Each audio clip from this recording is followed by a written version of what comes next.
A poor girl, an impossible task, and a terrible bargain. In the end, only a name can save her. We think of Rumpelstiltskin as a children's tale, a strange little man who spins straw into gold.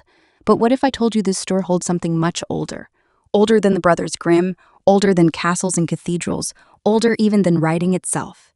Because hidden beneath the layers of this bedtime story is a secret, one that stretches back over 4,000 years. And once you hear it, you'll never look at this tale the same way again. Welcome back, the Mythos Echo.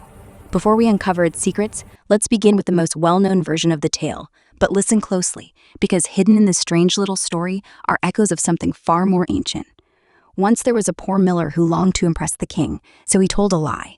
He claimed that his daughter could spin straw into gold. The king, greedy for wealth, had the girl brought to his castle. He locked her in a room filled with straw and demanded she prove it by morning or die. The girl was terrified. She had no idea how to spin straw into anything, let alone gold. She wept, and then, just before midnight, the door creaked open. A strange little man stepped inside. He offered to help, but only for a price. First her necklace, then her ring. Each night the straw was spun into shining gold, and each morning the king demanded more. On the third night, with nothing left to offer, the little man made a terrible bargain. He would help her one last time in exchange for her firstborn child. Trapped and desperate, she agreed. By morning, the straw had turned to gold once more.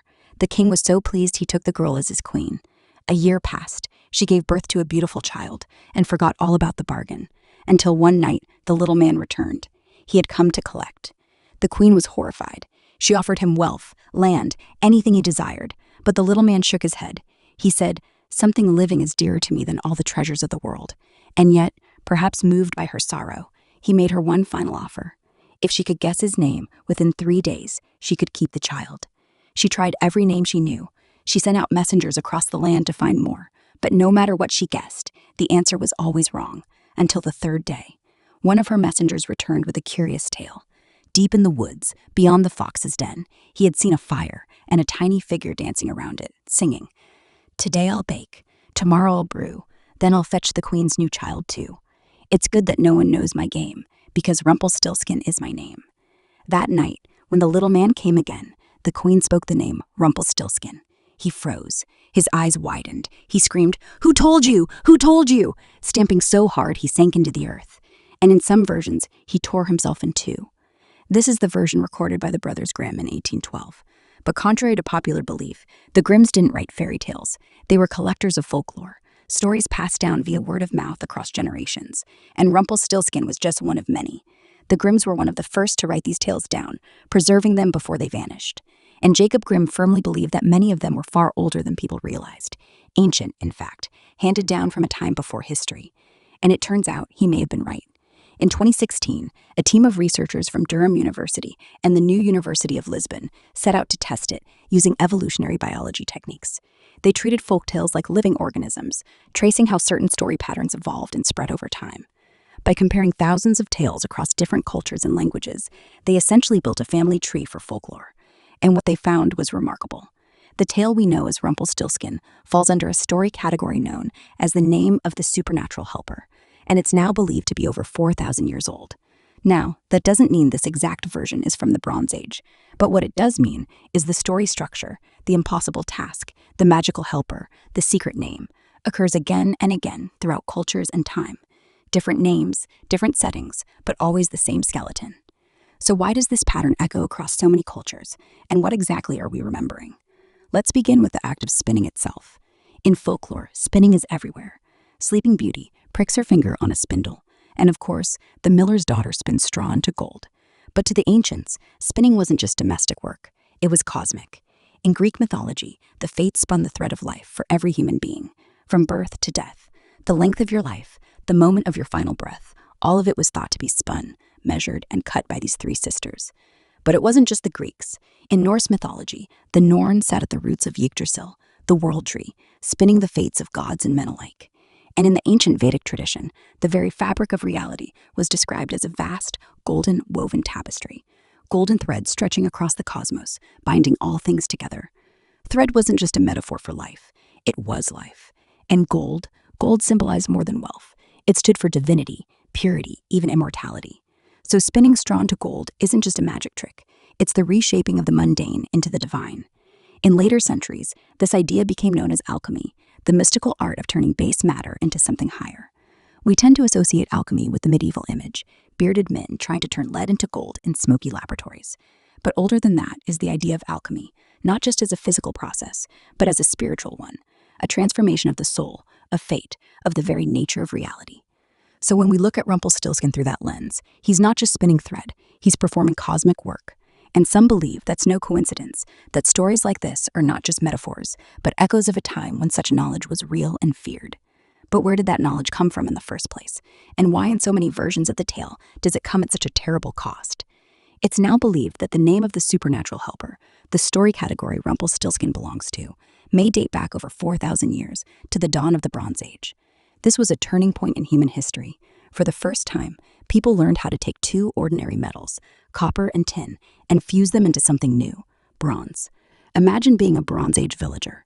One day, a stranger arrives, cloaked in soot, eyes gleaming, and in his hands, metal, a blade that cuts through stone, a tool that reshapes the world. To you, he's no man, he's a god.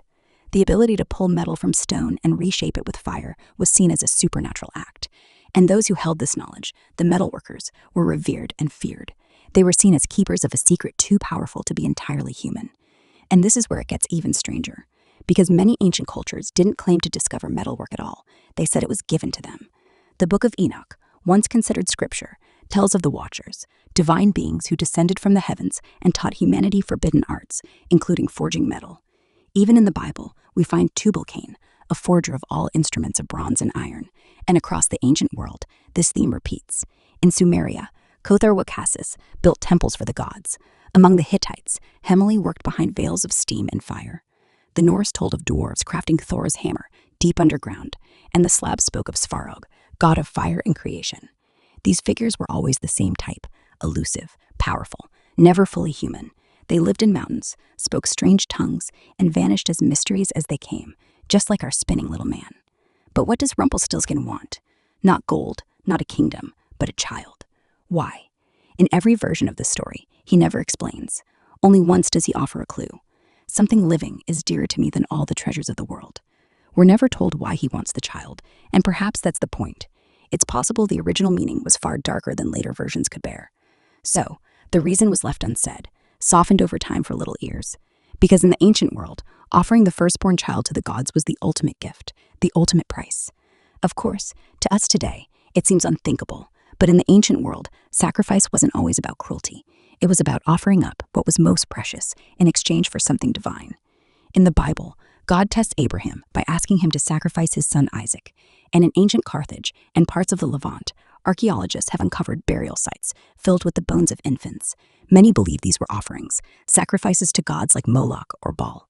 It seems that when people sought divine help, real impossible help, the cost was often the same, a child. And that raises a disturbing question. Rumpelstiltskin isn't killed. He's not banished by magic. He's defeated by something else entirely, by speaking his name. This part of the tale may be the most ancient of all, the belief that names have power. In ancient Egypt, pharaohs, considered divine, had not just a birth name, but a secret name to protect their soul. This hidden name had to be carved into tombs, temples, and sacred texts, because without it, the pharaoh would cease to exist in the afterlife, not just forgotten, but erased from eternity itself. In Kabbalistic and Islamic mysticism, the names of God aren't just labels. They are believed to hold the essence of creation, too sacred to speak aloud, too powerful to use lightly. Simply knowing one of these names was said to shape reality, alter fate, or unlock divine truth. And in the Bible, Solomon is portrayed as the wise and wealthy son of David, king of ancient Israel, around the 10th century BC. He builds the first temple in Jerusalem using the finest materials of the ancient world, a sacred place said to house the Ark of the Covenant. But in later mystical texts, his story takes a darker, stranger turn. One of these writings, a shadowy text known as the Testament of Solomon, tells us something different. It claims Solomon was given a magical ring engraved with a divine seal, a ring that grants him the power to summon demons. One by one, Solomon summons the demons. Each time, he poses the same question: what is your name? The moment he learns it, mastery is his. He orders them to raise the temple, haul gold, bend to his will. In ancient thought, a name was never mere identification. It was a cipher, a master key, a concealed chart revealing the entity's essence. origins, strengths, and vulnerabilities. Uttering a true name unlocked hidden forces, like cracking the source code of a soul, a sacred schematic granting dominion over the spirit. Thus, when the miller's daughter discovers Rumpelstiltskin's name, not any name, but likely his authentic one, she does more than pronounce a syllable. She shatters the enchantment, deciphers the lock, mirroring Solomon's ancient rite. Naturally, names evolve across eras. Rumpelstiltskin arises from German linguistic play, translating to Little Rattlestilt, an odd, nearly machine-like moniker. Some say it mimics his gait or the racket of his labors. Yet in countless cultures and variants, the constant endures. The helper's name remains eerie, otherworldly, unearthly. This is no mere narrative flourish. It could be the remnant of a profound conviction that deities, spirits, and supernatural entities communicated in an alien idiom, a holy vernacular, a celestial speech. Within ancient Indo-European lore, divine voices diverge from ours. They intone, they incant, their utterances weave rhythms and enigmas beyond human comprehension. Intriguingly, in nearly every Rumpelstiltskin telling, the concealed name emerges identically, via a puzzle, an incantation, a melody circling the flames. Such sacred utterance was deemed immensely potent. Consider Genesis. How does God fashion the cosmos? Through speech. Let there be light, he declares, and light exists. No hammers, no flames, no implements. Words alone forge reality. Action yields to utterance as the instrument of Genesis. Nor is this confined to scripture. In ancient Egypt, Ptah manifests the universe not through molding clay, but by voicing it into being. Across these traditions, language transcends dialogue. It is energy, a mechanism to warp existence. So, who or what was Rumpelstiltskin? Trickster, fiend, obsolete deity, or perhaps a vestige of primordial smiths, the flame bearers, guardians of arcane lore, entities proffering aid at horrific tolls. We dismiss Rumpelstiltskin as childish whimsy, yet his bizarre, inhuman appellation, his faculty to transmute straw to gold, his claim on the firstborn, these are no inventions. They reverberate genuine antiquities, deities toiling amid infernos, entities riddling in verse, ceremonies and esoteric names that ensnared the ethereal. Thus, this narrative may not be invention, but recollection, a warped resonance from an epoch when such presences roamed our midst. And perhaps they linger still, but if that unnerves you, brace for the revelations of Jack and the Beanstalk. Click here to view it now, if you dare. See you in a future video.